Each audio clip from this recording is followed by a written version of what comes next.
no one strict way of life, period. We are all here to just experience different journeys, and that is how you should look at it. Embrace it. If you have interest in other things, embrace it. If you are talented and you are scared to show your skills, embrace it. You know, I'm going to be doing a lot of stuff that, you know, I've been like hiding away, and just embracing it, y'all. I'm not going to sit here and preach to y'all. I'm going to actually take my own advice as well, you know. So embrace everything about you, period, because somebody's going to love it, sis. I'm telling you. And I really appreciate y'all for coming back to my channel, and I hope y'all enjoyed this video. Don't forget to hit that like and subscribe button.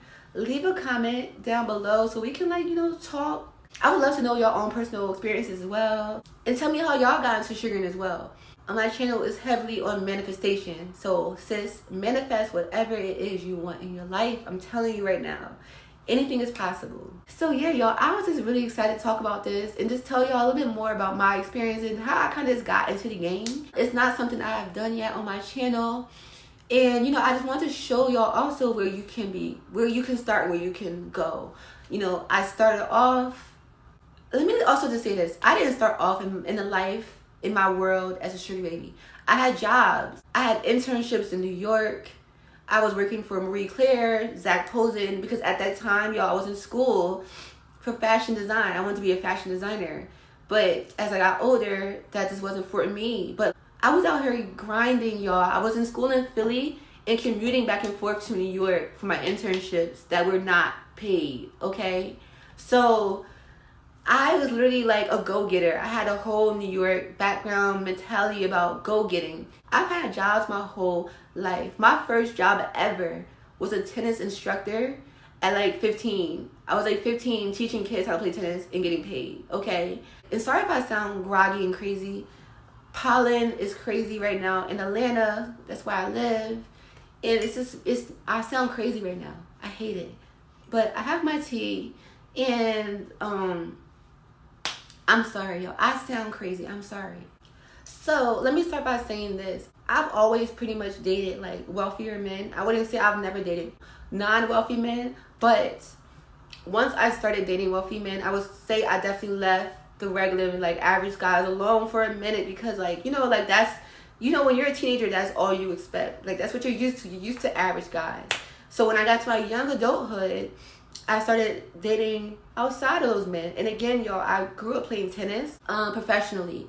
So I was around a lot of like wealthy people, wealthy men, wealthy kids, you know, so like I've meeting a lot of people. And I'm meeting a lot of people at this time. So like, but I've taken a notice to how, you know, wealthy men look at me and appreciate me. So it was just like, okay, I like this. So once I started going out to eat, because that's how it started. It was just going out to eat. You know, I didn't think about like, oh, I could get money out of him. You know, it was just more so like just being wined and dined and being appreciated.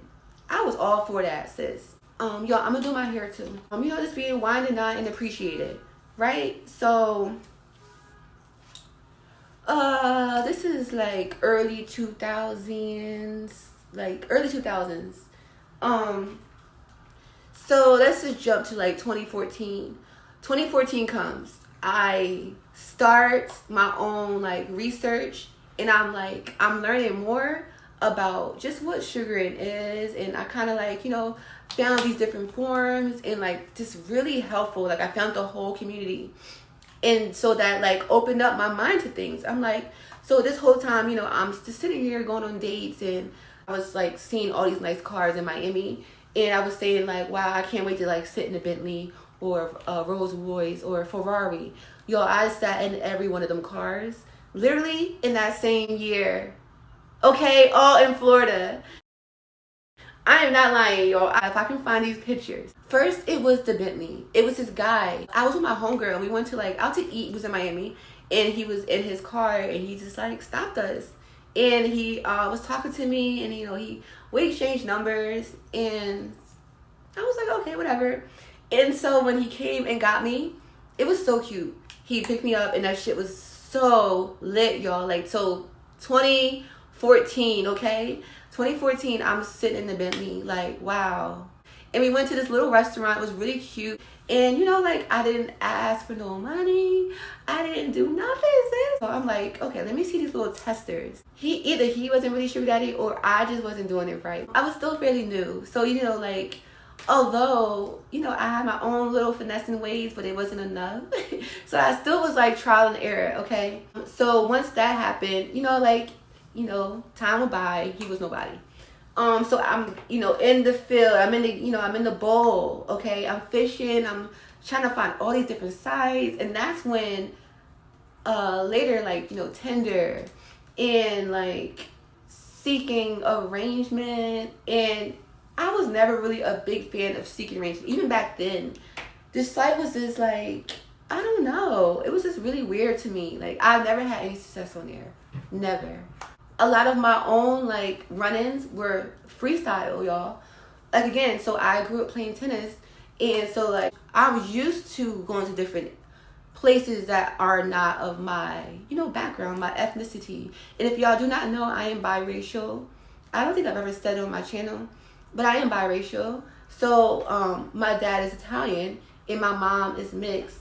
So like, so you know, I was just used to being around diversity, pretty much. I was going to like little golf clubs and like out to eat, like, you know, fine dining by myself.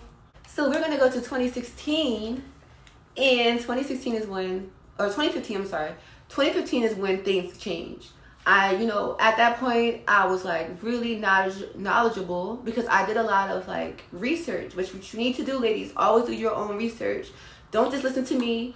Don't just listen to anybody on YouTube. Like, always do your own research. And also understand that what might work for me may not work for you, and vice versa. But you also got to be okay with that. Always be optimistic, y'all. That is literally what has gotten me everything I wanted, okay? So 2015 came. 2015 was amazing. I met this sugar daddy, official sugar daddy, in California. And he was in LA, and he lived in Hollywood Hills. And he was like, you know, this was like the opening for me. Like, you know, so 2014, I was sitting in all these nice ass cars. You know, I've seen mansions, but they didn't belong to me, type of thing. Like, you know, they weren't like my sugar daddy. They weren't my man. So like, you know, it was just more so like just a whole dating. It was just like dating, you know, out to eat, out to date, you know, like shit like that. So 2015 came and I switched up the game. I'm like, I'm not doing that anymore. Now I want money. Now I want like more gifts. Like, I want nicer stuff. So that's the start. Okay, so 2015 was the start for me.